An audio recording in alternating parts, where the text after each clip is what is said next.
Lo que argumentava que o rapporto não está claro. Dus, a Centrale Accountantsdienst ha unicamente 18 lunas de conta no banco, desde mei 2020. Dus, gran parte, você está representando 25% de Hefman Bestaril, sua estadia na Holanda. Okay?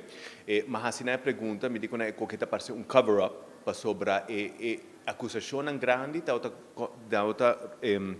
enquanto organização de Aruba Dag na 2018, com para 50 mil euros, e organização de Aruba Dag 2019. Camila Hefman Besaril a otorgar o contrato na uma amistade ou conhecido dele, que não tem nenhuma experiência de organizar o vendimento, ante a acusação data que ele ha a placa boa mesa para otorgar dicho contrato.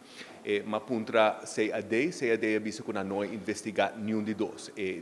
Aruba Dag está sendo grande, na vai Holanda para 12 manso, então Aruba Dag 2018, Aruba Dag 2019 nunca aborda investigar. Fora de isso, o governo está apresentando como não se chega na totalidade de bambisa e fechoria, então quanto placa Hefman Besaril a weg, ou usa inapropriadamente. E isso tampouco está correto.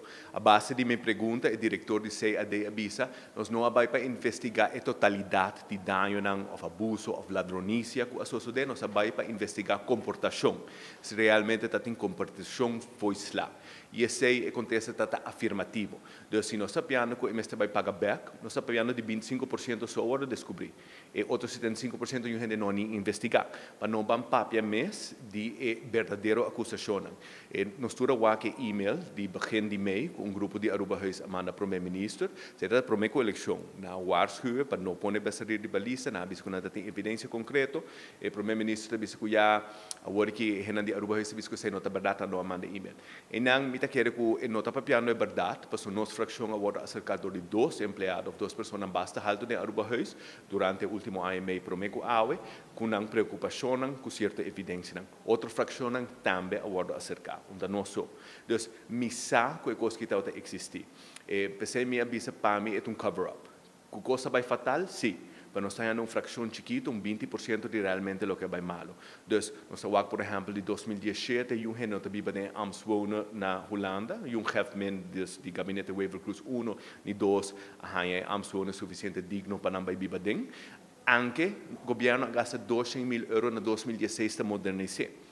Você está beleid de governo que o Amsterdam também para dentro, pero a malversão de placa, a acusação direta de corrupção tocante à organização de Aruba Dag 2018-2019 nunca não agora nem investigar.